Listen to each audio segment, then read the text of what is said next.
I don't know if you've ever been a part of a 911 emergency, but it's one of the most scary moments ever put yourself through. It's at those moments that you ask yourself about the reality of everything in your life. It's at those moments that you question a lot of things in your life. It's at that moment that you begin to ask yourself about the very foundations of the way you live, the decisions that you made before, the decisions that you are to make. You examine a lot. But there's something about emergency situations. And in fact, the scripture that we read earlier talked about the storms came and it hit two homes. It talked about two builders, a builder who built a house on rock and one that built a house on sand, and then a storm came and went after both houses, and the one built on sand fell apart, and the one built on stone stood.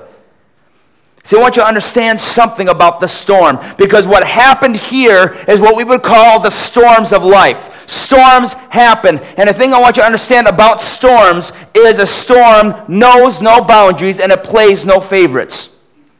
Things like this in life happen, and many times for no reason whatsoever. In fact, if you look at the scripture, we see that the rains came, that streams rose, and that winds were blowing. Everything was coming at both houses. Many times we try to look at situations when they happen to us. We look at a 911 situation and we try to think, okay, did they deserve it? Maybe they brought this on themselves. Maybe they did something that called down for God's wrath or something weird like that. Maybe even for Christians, we think that just because that something bad happened, it meant maybe because we were doing something good. We're always looking for some type of justification for things that are happening. But the reality is this, that storms are equal opportunity lenders. They attack anytime they can and whenever you don't want them to come. And it begs the question, how have we built this house? What type of care did we take to care for this house, to watch over this house, to make the best decisions for this house?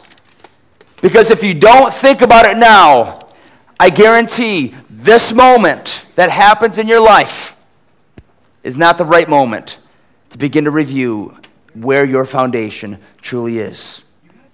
Storms are pretty wild. In fact, storms can be a pretty scary thing. If you want to look at probably the greatest example of going through a storm, you'd have to look at a man by the name of Noah. Noah, the scripture says, was one of the most righteous men that walked the earth. In fact, in his time, he was the most godly man that you can find. And God warned him about what was coming. He warned him about a storm. And I want to show you a 2-minute and 8-second video about Noah, the trust he had to put in God, and the storm that he faced that was going to rock his house. Take a look at this.